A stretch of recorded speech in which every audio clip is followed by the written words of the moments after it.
แล้วก็เอาไปลงยูทูบ เห็นถึงเหรอ นี่อันนี้ช่อง เจ้าอย่าง ช่องยูทูบ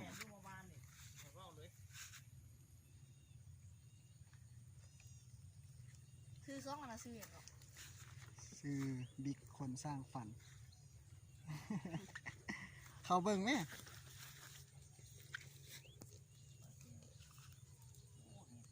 ภาษาลาวตัว บิ๊กภาษาอังกฤษคนสร้างฝันภาษาลาวอยากเฮ็ดบอที่สอนตั้งยูทูบให้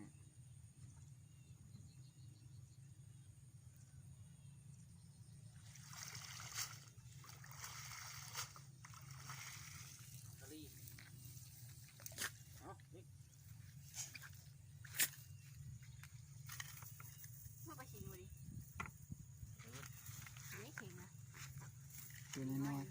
ๆเอาไปเลี้ยงตัวน้อย เลี้ยงกระต่าย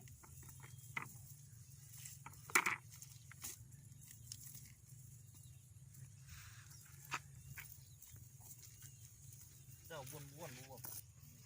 แดดมัน